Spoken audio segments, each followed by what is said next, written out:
नमस्कार। स्वागत है आपका न्यूज नशा में। लेकर आया हूं आपका अपना कार्यक्रम जब सत्य डोलता है, अशोक वानखड़े बोलता है। हाल ही में कर्नाटक के चुनाव पे चाहे प्रधानमंत्री आदरणीय नरेंद्र मोदी जी हो या गृह मंत्री आदरणीय अमित शाह जी हो, लगातार इस बात को रेखांकित कर रहे थे कि कांग्रेस जब सत्ता में आती है तो दंगे भड़कते हैं। ये बात योगी आदित्यनाथ भी कहते हैं कि जब भी कांग्रेस सत्ता में आती है तो दंगे करवाती है। लेकिन जब कर्नाटक में चुनाव पीक पे है, पाकिस्तान के बिलावल भुट्टो विदेश मंत्री हमारे देश में है, जम्मू कश्मीर में खासकर कश्मीर की वैली में राजौरी में 3 आतंकवादियों से लड़ते हुए 5 जवान शहीद हुए हैं, फायरिंग बरकरार है। शरद पवार ने अपना इस्तीफा वापस ले लिया। ये सब राजनीतिक दांवपेच से लेके आतंकी गतिविधियों से लेके रशिया ने रुपए में व्यवहार करने का मना कर दिया। ये तमाम खबरों के बीच एक खबर उत्तरी पूर्व से है जिस पे बात करना जरूरी। वो है मणिपुर की। मणिपुर पिछले एक सप्ताह से जल रहा है। मेरी कॉम जो अंतर्राष्ट्रीय स्तर की खिलाड़ी है, बॉक्सर है, उन्होंने बहुत ही भारी मन से ट्वीट किया कि मेरा मणिपुर जल रहा है। मणिपुर में पिछले 5 साल भारतीय जनता पार्टी की सरकार, वर्तमान में भी भारतीय जनता पार्टी की सरकार है।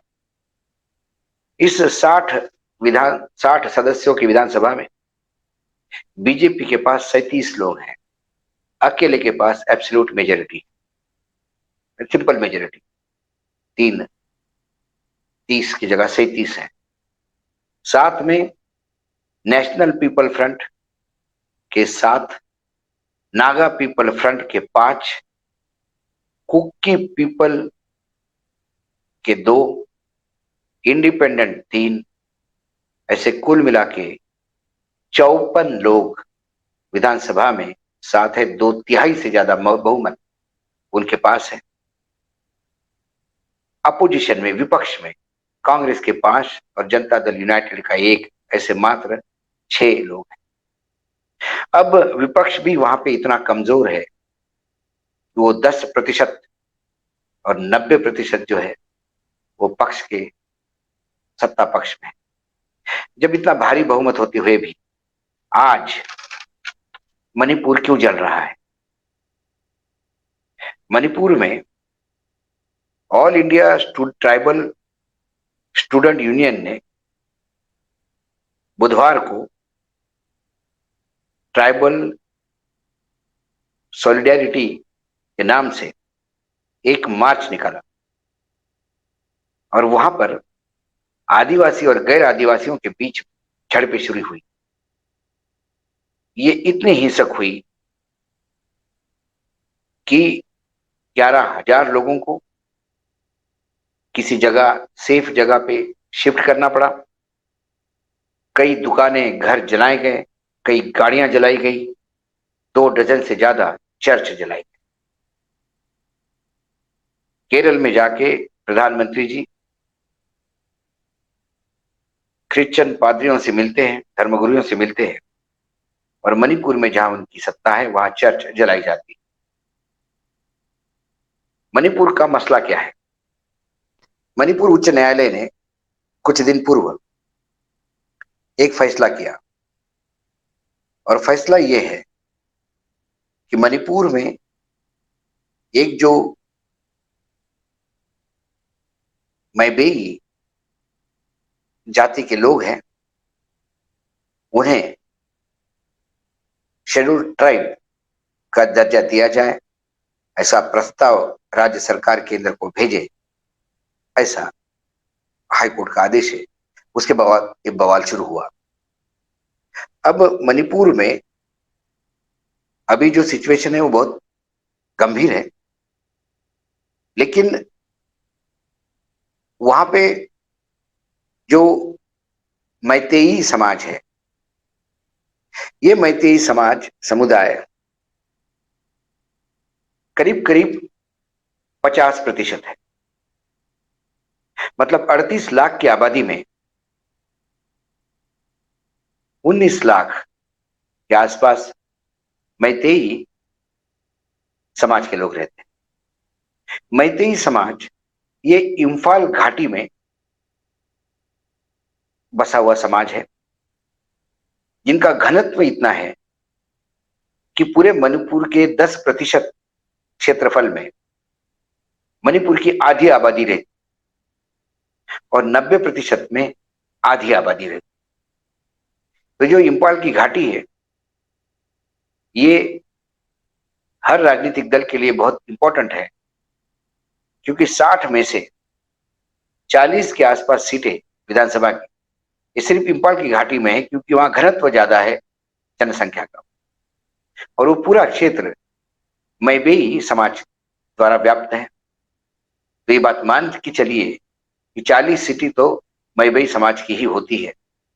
विधानसभा में जिनका बहुमत है वही सत्ता पक्ष के साथ है। दूसरी जो जाति है वहां पे वो है नागा और कुकी। ये राज्य के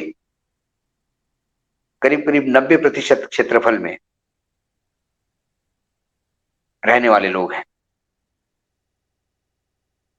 मैबेई जो है ये समाज हिंदू धर्म की तरफ झुका हुआ है, हिंदू धर्म को ही करीब करीब मानता है।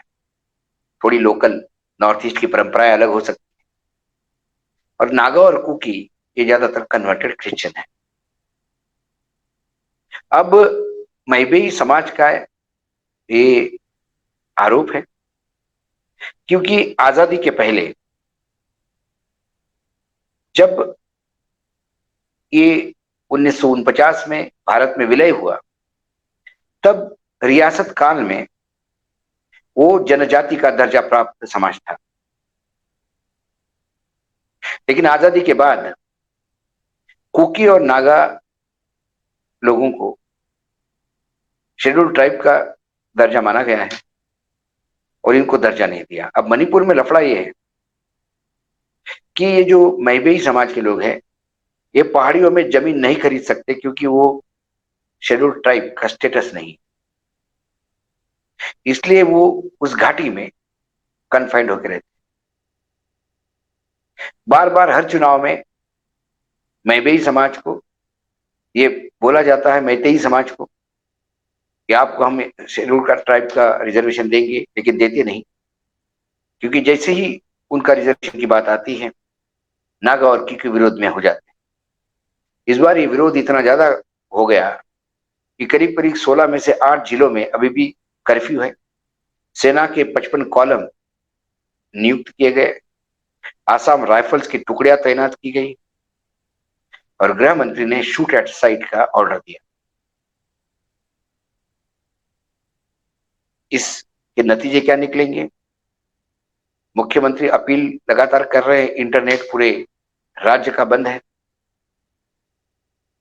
सरकार को जब आर्मी को उतारना पड़ा बॉर्डर क्षेत्र में, नागा और कुकी आदिवासी जिन्हें ये अक्सर घुसपैठियां करके अलग करते हैं, और जिस हिसाब से चर्चों का वहां टारगेट किया गया, कहीं ना कहीं बहुसंख्यक अल्पसंख्यक पे हावी होते दिखाई दे रहे हैं। आपस के झगड़े निपटाने में भारतीय जनता पार्टी की सरकार विफल रही। आज सत्य कहां डोला, ये मैंने पूरी कहानी आपको इसलिए सुनाई कि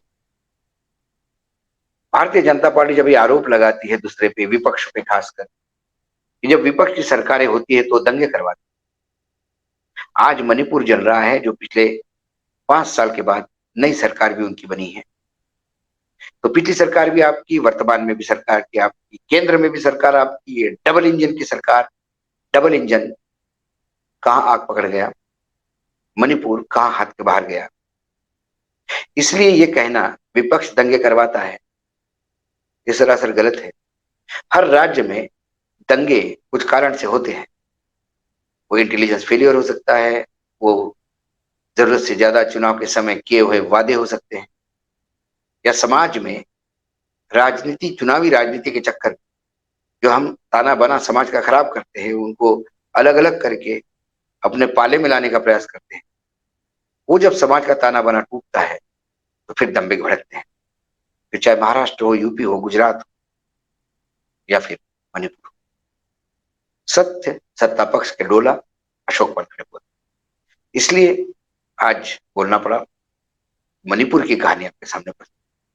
आज इतना ही, कल फिर आऊंगा किसी विषय के साथ। तब तक के लिए नमस्कार, देखते रहिएगा न्यूज नशा। और आप हमसे जुड़े रहने के लिए सब्सक्राइब करें YouTube पर, फॉलो करें Twitter पर और लाइक करें Facebook पर। और ज्यादा जानकारी के लिए आपको टाइप करना होगा सिर्फ न्यूज नशा।